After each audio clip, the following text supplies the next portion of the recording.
Hey, welcome everybody to the Educational AD podcast. We're going to be right back with today's guest, but as always, we want to do our commercial shout outs. So don't hit that fast forward button. Stay with us. These are all companies that I used, and I really recommend that you use them too. So here we go. We want to say thanks to our good friends at we want to say thanks to our good friends at Huddle. As a football coach, I used Huddle for years, but as an athletic director, I made sure that our school was a Huddle school. So go to huddle.com, check out all the ways they can help you, your coaches, and your athletes. That's huddle.com. We also want to say thanks to Gipper. Gipper is used and trusted by over 4,000 high school and college programs to create world-class content.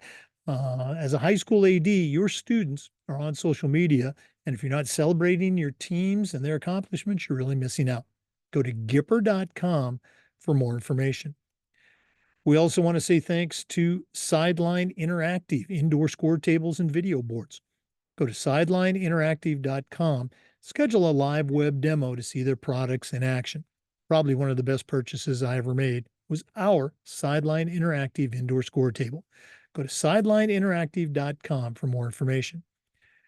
We also want to say thanks to Home Campus.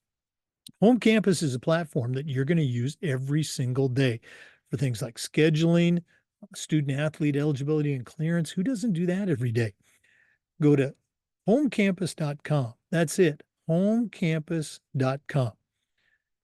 We also want to thank Ohio University and their online masters in athletic administration. This is an affordable 20-month program that focuses exclusively on athletic administration. It also helps you take care of 11 NIAAA leadership training courses. Go to ohio.edu/info/MAA, the Ohio University Online Masters. We'd like to thank Vital Signs Wall of Fame and their interactive touch screen video consoles. It's a great way to show off your school record board, your school's Hall of Fame, or simply tell your school's unique history and share your proudest moments. That's vitalsignswalloffame.com. We'd like to say thanks to Snap Raise, hands down the best online fundraiser out there. We used it at our school with great success. Our coaches loved it. Our parents loved it. It works. Go to snapraise.com. Check out their other great platforms, but if you're looking for a fundraiser, you found it. Go to snapraise.com. We want to say thanks to Hometown Ticketing, the leading digital ticketing provider to schools and colleges.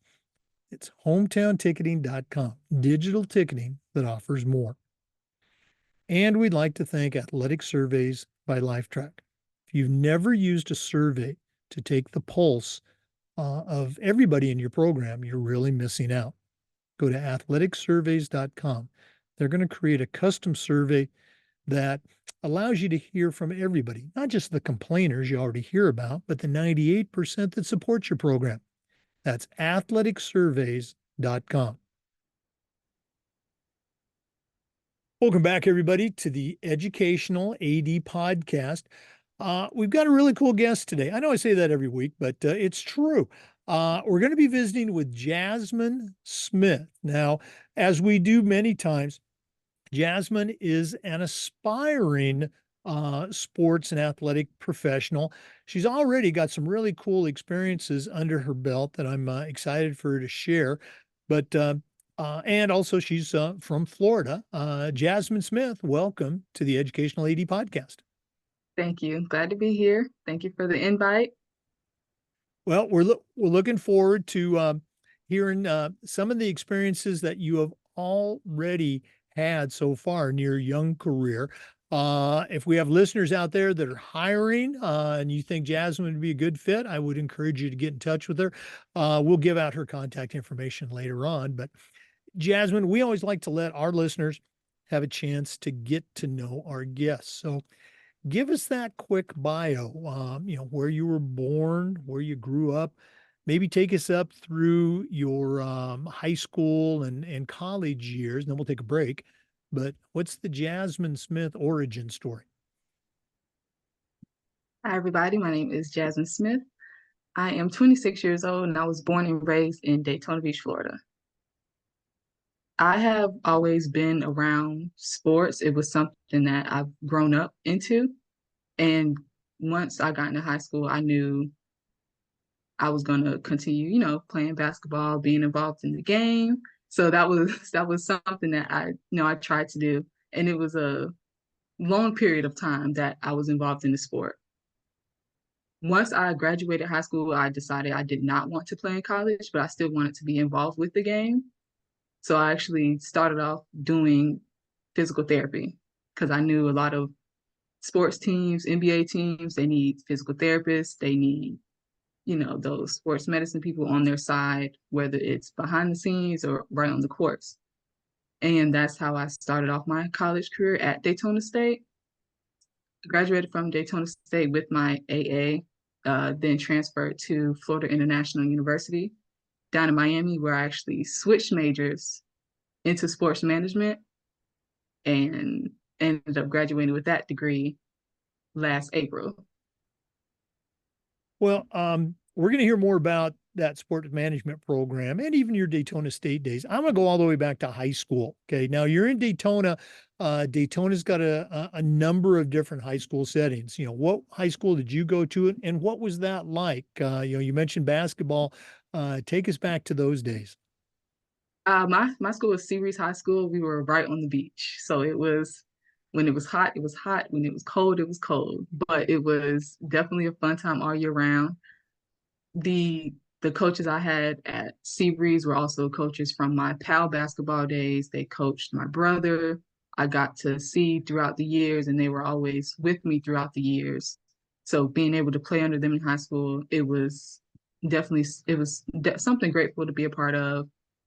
They taught me, the leadership skills, how to move about certain adversities with either teammates or other players or just anything that I really would have to come across. They taught me how to professionally move on and move through it.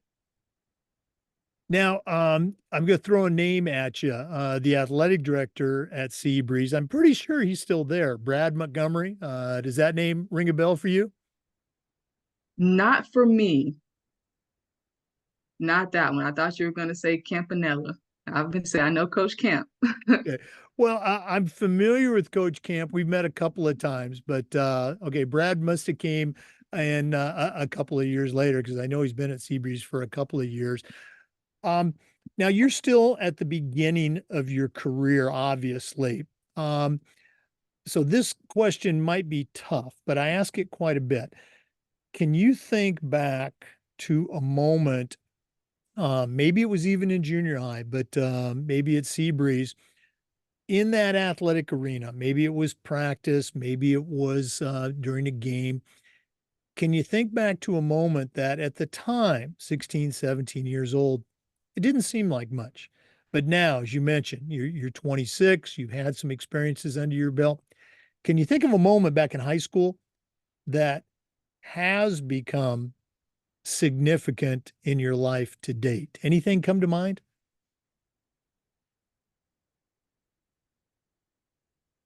I would definitely say when I became more involved with Coach T, Miss Gibson, you've interviewed her before.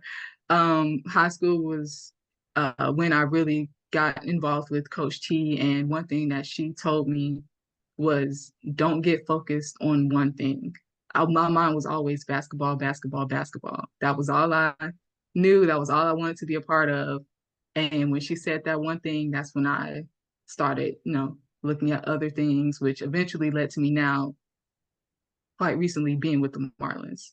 So her telling me don't just focus on one thing was something that has always stuck with me and it's actually helped me progress. Okay. Now, obviously, you're, well, I'll phrase it this way. I'm much older than you. Okay. Um, when I was in high school, club sports and playing year round wasn't even a thing. Okay. You just went from one sport to the next.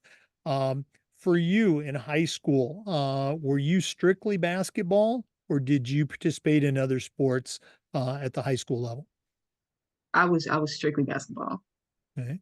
Now, was that program your high school program at Seabreeze? Did you have, was it year round in and of itself with lifting and conditioning and things like that? Or were you involved in, this is my phrase, Seabreeze club basketball, going to tournaments and things like that? It was pretty year round.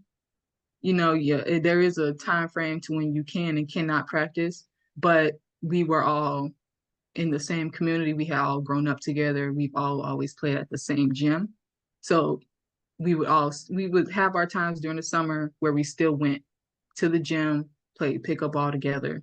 We still had things where we would practice on our own because we knew the season was coming up. We knew we had to stay in shape for it, and we knew what our coaches expected. So it was they pretty much gave us the responsibility, like, if you want to play, this is what you want to do. Be responsible and focus up how you need to. Whether you need to go to the gym and shoot around, whether you need to do the weights, it's on you. All we can do is coach you. We can't go out there and play for you. Well, so you're saying that at a young age there in high school, you and your teammates were given a lot of leadership opportunities that I'm going to guess have continued in your career so far. Yes, that, and I will be forever grateful for that, for sure. Okay. We're going to go and take our first break, but we're visiting today with Jasmine Smith. She's an aspiring professional in athletics and sport. Um, we're coming back with more, so please stay with us. This is the Educational AD Podcast. We want to say thanks to our good friends at Huddle for their support of the podcast. As a football coach, I used Huddle for years, but when I became an athletic director, I made sure that our school was a Huddle school, and our coaches just loved the platform. Our student athletes loved the platform. Even our parents loved it because of the streaming services. Go to huddle.com, join the 8 million users, and turn your school into a Huddle school. We also want to say thanks to Gipper. Go to gipper.com, and their team will help you create world-class marketing content to promote your teams and your athletes. These days, your student athletes are on social media, and if they're not seeing content, you're really missing out on a great opportunity. Gipper's used and trusted by over 4,000 high school and college programs. It's professional graphic design made easy. Go to gipper.com to get started. Hey, welcome back, everybody, to the podcast. Our guest is Jasmine Smith. Jasmine, you shared after you graduated from Seabreeze, you went on to Daytona State to get your associates and then on to FIU. Share a little bit with our listeners about those years, maybe some of the courses you took or activities and internships, and how you felt that they have impacted your life and your career so far. Well, when I first started at Daytona State, I did have a different major. I did have physical therapy, so I had a lot more science-based courses, anatomy and physiology, anatomy with the lab, chemistry. So it was a lot more of a, science-based, bodily based. But once I started I took one particular class, which was like an intro to sports class. And I got to learn more of the business side of sports. So then it kind of opened me up to be, it's not just on the court things, it's a lot behind it. It's a lot with the setup, it's a lot with the, making sure team needs are in order, making sure away needs are in order, court. It was so much more that opened me up to it, which is why I ended up switching my major to sports management once I decided to transfer to FIU. Once I ended up getting over to FIU, everything was strictly sports, sports law, sports marketing, intro to sports management. And in that course, we had to have also our extra 2 internships, sports related. Since I transferred, it was a little bit harder to get an on-campus sports internship. So I did have to outsource a little bit, which led to me going to All Black for the first internship. But the sports marketing and the intro to sports management, the marketing and sports law. It took what I've had from Daytona State about knowing the background of it and opened it up tenfold. So now I'm learning about Title IX. I'm learning about the operational side of sports, the maintenance side of sports, how to, correctly staff, how to build up a venue, things that you need in a venue to make it a complete whole. So it was something that widened my spectrum just by a ton. I promised I wasn't going to put you on the spot, but I lied. I'm going to do it again. Um, you mentioned that first course you took at Daytona State, kind of an intro to sports and how it, just exposed you to all the different possibilities within, let's say having a career in sports, or not on the court or on the field. When you were taking that course, was there something that immediately got your focus? Well, like, I could be an athletic director, or I could be a sports agent, or facilities management. Was there one thing, or was it just, wow, all these different possibilities? It was definitely like a wow, because the way they broke it down easily to us was you may be in one specific department, but you still have to talk to department A, department B, C, D to make everything come together. So it was more of a we had to we had to learn how to pretty much network. So it ended up being a class project for us. We all separated into groups. One group had to do operations, the other group had to do ticketing, one group had to do, say you're working some gates. And if a problem came up that was completely out of their area, they had to know who to contact, how to get to them, what department they're in. So that was something else that helped open up my eyes, because like I said, I may be in one department, but I still have to talk to everybody else in this venue to make this job work. Oh, no, absolutely. And again, whether it's a high school AD or a college AD, obviously it's a little bit different. Um, you have all of those things, facilities, scheduling, transportation, personnel, all those things going on. Great stuff. You mentioned some of the internships, and I know that you had one, you've had several, but you mentioned the Miami Marlins. What did you do with the Marlins, and what were some of the experiences? What were some of the takeaways you got from that particular experience? With the Marlins, it was a new field for me. It was baseball. I've never been involved in baseball. I knew absolutely nothing about baseball. So for me, it was definitely one an eye opener, because I got to see how it works for baseball. I got to see how they operate with the dugouts and the tunnels. So that is what I ended up actually having to operate, which was the premium side of the Marlins team. And I was on the dugout side for the Marlins home team. And what I had to do then was basically make sure, if you had this ticket, you're in this area. If anything went wrong, I was the first line of defense. If someone got sick, I had to know who to call. If there was disturbances, I had to know the correct routes to take for it. So the takeaway I got from that was, once again, being able to network and work as a whole, communication, because some things have to be relayed fast. We've had an instance where somebody got hit with a ball. It came down flying, smacked him. And it wasn't oh, let me call my boss and let me see. I had to know who to call directly to get that person some help. So Yeah. it was definitely a leadership type of thing. Oh, no, absolutely. And again, that's great that you can have an experience in a sport that you didn't have any background in before. You mentioned Tara Gibson, who again we've had on the podcast and is a good friend. She's actually sent us a number of guests. Share with our listeners, who Tara Gibson is, and obviously all black, and your experiences with her. I I've actually known Coach T for about 13 years now. She actually started mentoring my brother when he was playing basketball and football in high school.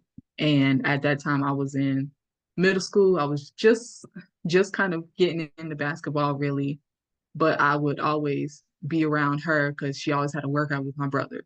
And I'm only in middle school, so all I can do is sit there and watch. So that's pretty much what I did for years on out. And sometimes I would say certain topics, or I would do a certain move on the court, and she would just ask me, did you practice? I was like, no, I watched. I'm there every day for 2, 3 hours. All I did was watch, and I just did it.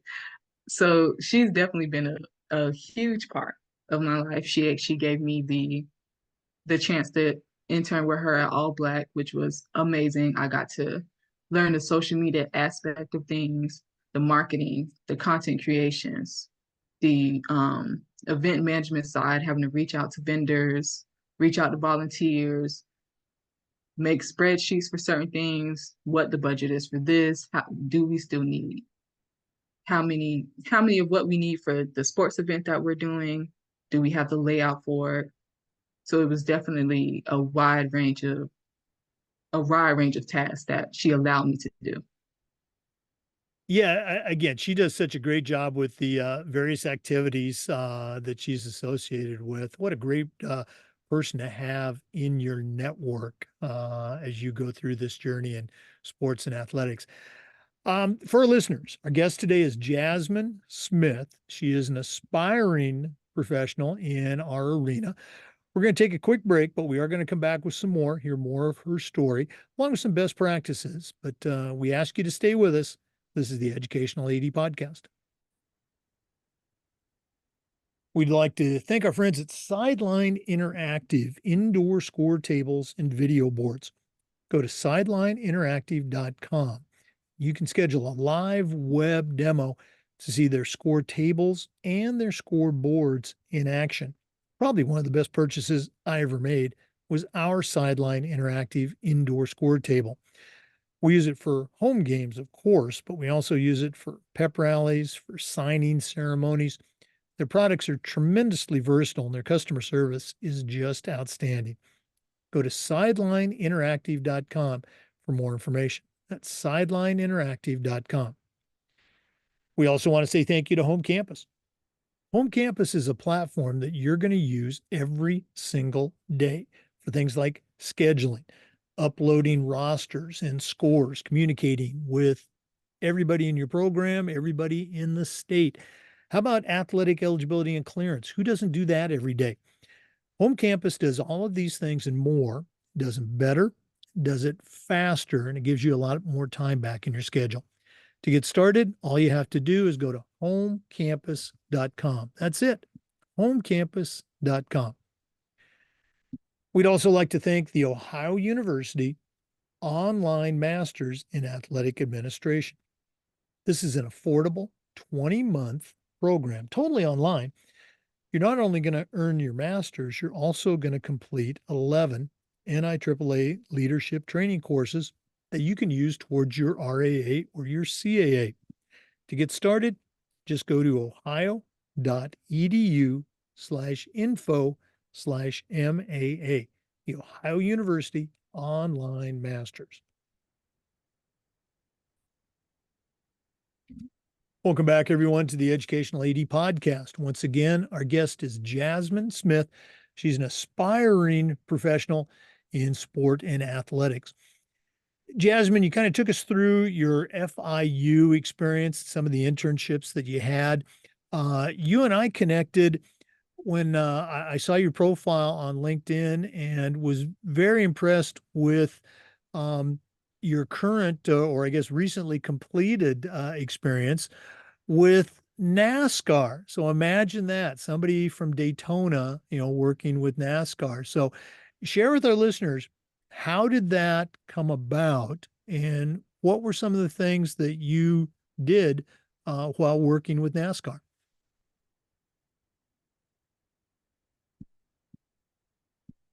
Once I made the decision to leave the Marlins, I came back home. I don't really like to I don't like to just sit around. I like to constantly be doing something that's in my career field. So I have Teamwork Online. I don't know if you probably heard of it. I hope everyone listening has heard of it. It's an amazing resource. But I was going through Teamwork Online, and I seen the posting for guest services associate, and I took it on a limb, and I was like, I'm gonna apply for it. So I applied for it, and I got pretty much a call back instantly for it. And I was very excited. It was NASCAR. I get to, stay home and be able to work with. I don't have to leave up and think about where I'm going to live or anything. So having it at home base was amazing. I came in the midst of it all. I came in during the Rolex 24 race, had to turn right around and do the Daytona 500. Then we had to do motocross. So I came in right when everything was jumping off, and it was basically being put out into the midst of it all. It wasn't really any time for training. It was, okay, we're going to let you shadow. We're going to start you off slow. I moved the RVs in. Once the RVs were in and settled, I got to help out event experience, doing the Boy Scouts, having them walk the tracks, doing their giveaway bags. So I was able to start off small for the Rolex. And, they were like, don't get comfortable. You got about 2 weeks left. And then this is when the party starts. And it was like a whole 180. It went from, a 50,000 person event to 150,000. So in that small time frame, I I had to use in everything that I had learned from previous jobs and my previous internships. So it was doing the crowd management with the Marlins. I had to bring that into NASCAR to know how to work crossover gates to allow people access to the tracks. I had to bring over the social media and creation side from being with All Black, because there were sometimes I had to, put together little signages that we could have to help further the guests, help guests know where they're going. So definitely it was a huge experience, a very fast and quick learning experience. Again, I've been to a couple of races before, been to Homestead a few times. I've never been to Daytona. Imagine that. Um, Share with our listeners. You talked about using skills that you had learned in some of your previous experiences. Share an instance, and it doesn't have to be a bad thing. It can hopefully be a good thing that happened that wasn't included in your orientation or your training, but because of those previous experiences, either with All Black or Miami Marlins, you were able to handle it as a pro. Anything come to mind, an experience that you had? I would definitely say the first time doing crossover gates. Crossover gates is when we open up the track. The track is actually the grass area in the track is actually called the ball field, which is an odd thing, but it's called the ball field. So what it is, we open up the gates in the stands, and then we open up the gates on the infield. We let people go into the track. Having people go into the track is the easy part. Getting them off is what's the hard part. So that's where my crowd management came into play, because it's not, when it's time to get off the track, we're on the countdown. The track is about to be hot, cars are about to be there. You have to get off. So the crowd management, it was definitely a big portion of it, because it wasn't something where I could, hey, can you please exit it was no, this group, you have to go through that gate. Oh, that gate's where we're closest to sitting. That gate is close right here. This is the one you have to go out. It's not about what's closest to your seat, it's about getting you off of the track. So that's what I have to do right now, is get you off this hot track. So it is communication, because we also have our radios, the towers counting down to us. You guys have 3 minutes. You guys have 2 minutes. You have to have them off this track in 60 seconds, because the cars are about to be hot. So then it is all hands on deck, whatever gate you're near. Oh, I want to go on that side. You can't, you have to go on this side. Like it was crowd management and being able to, at the same time, still keep it professional to where people aren't offended, but they know, okay, this is serious. I really have to go. Looking back at your experiences, even going back to, your time at Seabreeze High School, um, can you put your finger on a position, on a job area that at this point, and by, you already shared, you're 26 years old, you're at the beginning of your career. Can you put your finger on a position that you could say, that's what I think I'd like to do? Anything stick out for you at this point? Yes. So right after the 500, I got to how I stated earlier, even though you're in one department, everybody has to work together on it. And I decided, this NASCAR is what I want. NASCAR is where I want to be. And I would like to do more of the social media side of it. That way I would be able to show my creativity, be able to help different tracks and be like showcase what NASCAR really is. It's not just 30 cars going around 250 laps. It's the whole history behind it. It's fans that have been coming for 20 years. It's fans that were fans of Dale Earn Dale Earnhardt that still come to the races. They still, call for certain things. They want to see people being celebrated. And I feel like, on the social media aspect of it, that would be something that I would be able to do. Celebrate the history of NASCAR, celebrate the fans, celebrate the drivers, because it's a long history in NASCAR. Oh, I mean, I love it, and it sounds like you got a great background to lead into that type of position. I've also got somebody in mind that when we're off the podcast, I'm going to connect you with that might help in that pathway. Let's go and take another break. I know for our regular listeners that's shocking, but we're going to give a shout out to our sponsors. But we are coming back with more. Our guest is Jasmine Smith, so please stay with us. This is the Educational AD Podcast. We want to say thanks to our good friends at Vital Signs Wall of Fame. If you're looking for a really cool way to display your school's record board or your school's Hall of Fame, go to Vital Signs Wall of Fame and take a look at their interactive touch screen. That's right, touch screen video consoles.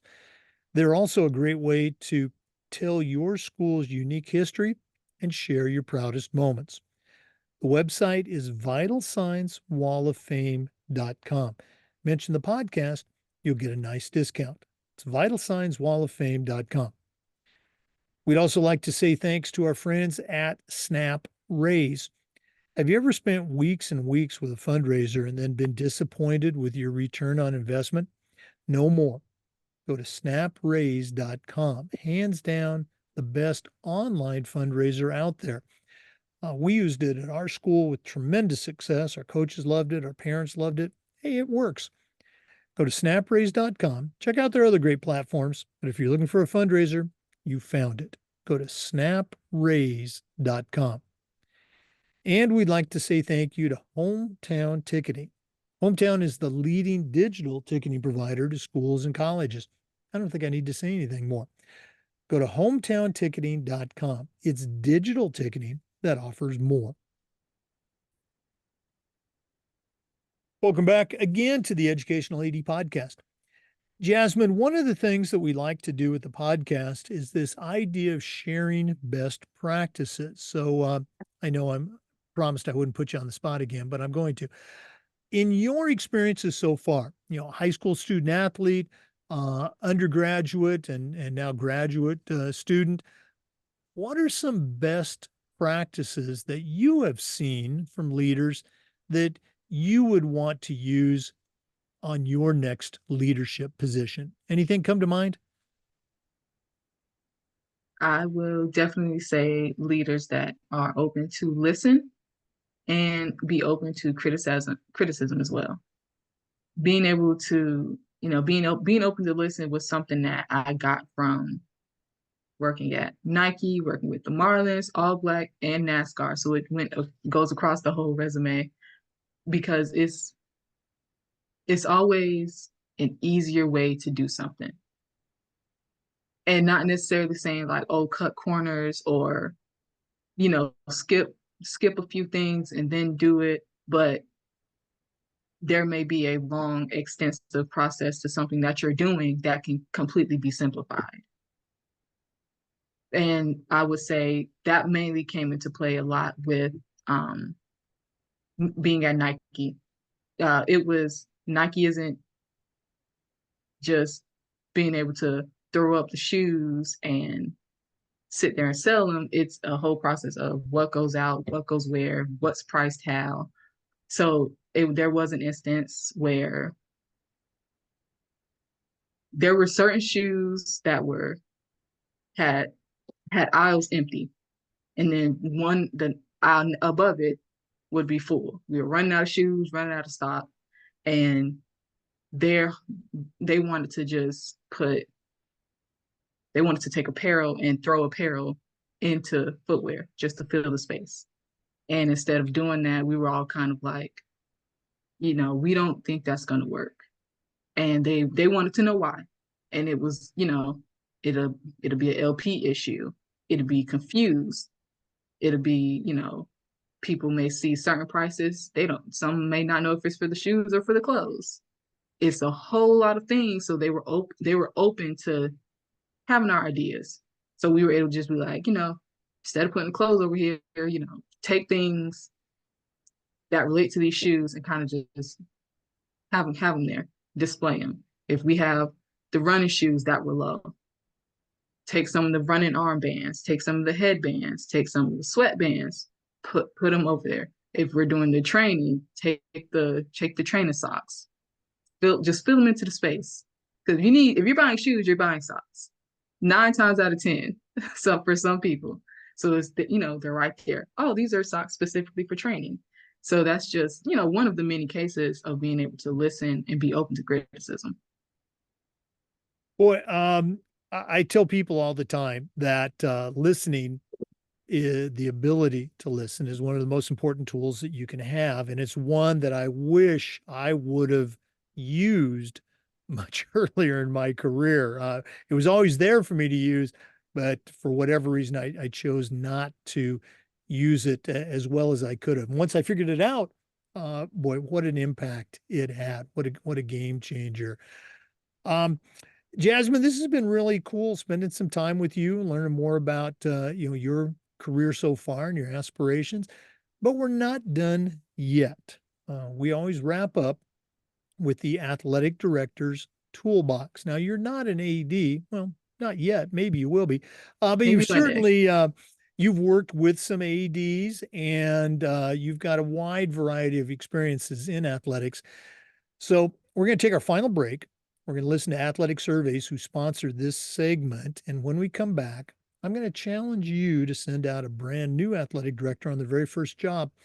But I'm only going to let you put 3 things in their toolbox. So let's take that break. And when we return, we're going to see what Jasmine Smith puts into her new athletic director toolbox.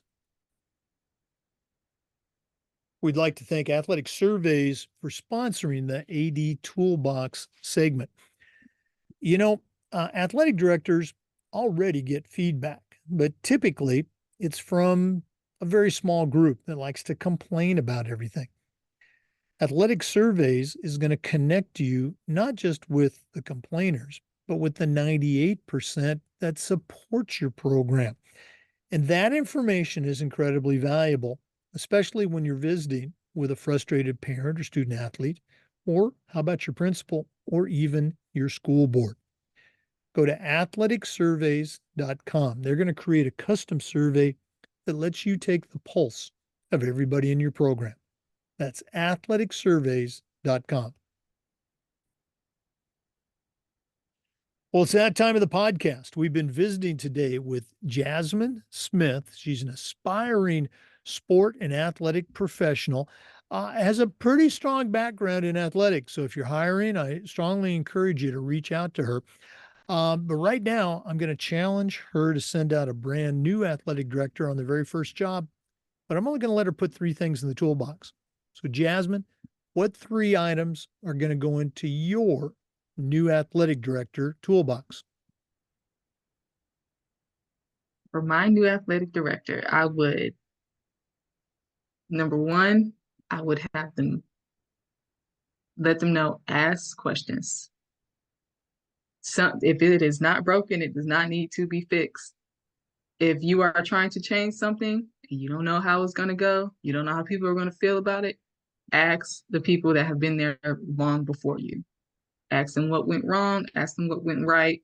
That is the number one thing I will say is ask.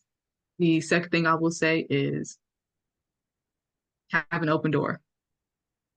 Make sure that the coaches, even some teachers, whoever needs it, know that if something goes wrong, they can come to you. I've learned that if you are more open and willing to hear people out and speak to them more, they're more open to bring problems, or they're more open to bring something that you've been successful at. So asking, having an open door. For the, I wouldn't say last tool, pen and paper. Me and pen and paper are like this. I take notes for everything. I don't care what it is, if it's directions, if I'm watching a YouTube video on how to just do my hair, if I'm watching something to get new basketball drills, the pen and the paper will be your friend. You will write everything down. Even if you think you don't need it. If it sounds important in that moment, write it down. If you hear someone say, we couldn't handle the amount of away games, or we didn't have the correct budget to feed our team, write it down. Because it's something that's going to come up later. It's something that might come up right then, but it's something that you're going to have to address at some point in time, and it won't be anything new to you. You have seen it before, you've heard it before, you've written it down, so you know it's a problem. And for my very last tool, I will say make sure you go in having fun. One thing I've always been told was, if you're having fun, it's not a job. If you're having fun, you want to be there. You want to go to the games. You want to travel with the teams. You want to see the teams win. You want to build the morale. And you can't build the morale of the athletic department that you're running if you don't have a good morale in yourself. So you have to come in ready to work, but also ready to have fun in your position, and just spread the joy. Spread the joy that you all have to be in that position, to know how grateful it is to be working in said department, and how great your teams are. Well, you probably saw me writing all those down. Great advice. And again, for somebody who's at the beginning of their journey, really in this profession, you hit on some of the most frequently mentioned tools of all of our ADs, and we've done a lot of interviews. So good for you. Jasmine, we should have done this earlier, but we're going to do it now. If one of our listeners wanted to reach out and pick your brain a little bit more, talk about your experiences, or just add you to their network, what's the best way they can get a hold of you? So you can either add me on LinkedIn. I know it's a lot of Jasmine Smiths, but if you type in like Jasmine Smith Daytona Beach, I will pop up within like the first 5 people. Or you can email me at jasminesmith_0305 @yahoo.com. I'm always open for questions. If anybody just wants to chat about my experiences or have any advice on what you could do, I'm always open for it. All right. Well, Jasmine, thanks again for sharing with our listeners today. All the best moving forward. And again, listeners, if you're looking to hire, I think you should reach out to Jasmine. Thanks again. And again, all the best moving forward. Thank you. For our listeners, we want to say thanks to you. We appreciate you listening. And we just want to remind you that all of our Zoom recordings get uploaded to the Educational AD Podcast YouTube channel. We do this just about every day, sharing best practices and telling stories. So we hope you join us next time for the Educational AD Podcast. Thanks again.